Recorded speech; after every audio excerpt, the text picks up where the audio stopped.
I know you've seen a lot of these trending, beautiful and realistic AI images before. Now, if you ever wondered how to create them, this video is for you. In this video, you'll learn how to create AI realistic images that tells beautiful story. To get started, open your favorite browser. In this case, I'm using Google Chrome. In the address bar, type google.com and in the search engine, type Bing AI image creator and pick the one with this best match. In the search result, make sure to select this one, the one with bing.com images, and click on it. Allow it a bit of moment to finish loading so you can generate a sample of the AI image that you want to create here. In this case, you can enter your prompt and it will generate a custom made AI. To have an inspiration of the type of prompt you can use, you can hover your mouse around this side and it will give you an impression on the kind of prompt that you should enter in the description box. In this case, I'm going to click on join and create, and let's continue to select sign in with personal account. After signing in, we are now going to create our image. In this case, I'm going to enter it in the description box here. With the prompt, I'm going to enter something like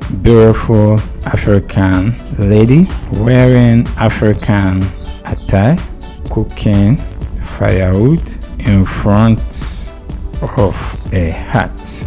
Then I'll continue to click on create. Allow the AI to do its job. It will take a little bit of time depending on your network.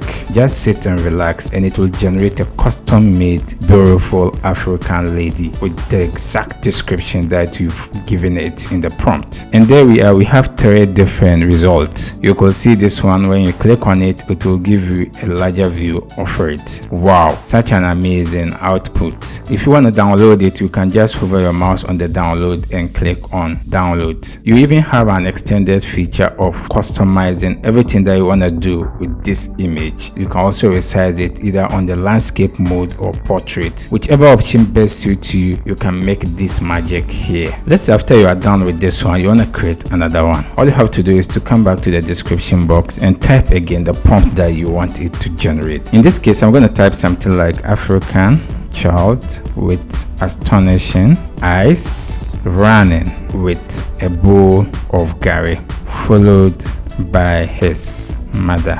Then continue to click on create. After clicking on create, allow it a bit of moment to finish generating, and there you are. You have these amazing images. And if you want to download it again, you can just quickly hover your mouse on the one that you want to download. Let's say I'm going to download this one. Then I'll continue to click on download. That's it. If you have any question, you can leave it in the comment section. I'll do my best to attend to you. If you enjoyed this video, consider subscribe and give this video a like. See you in the next video.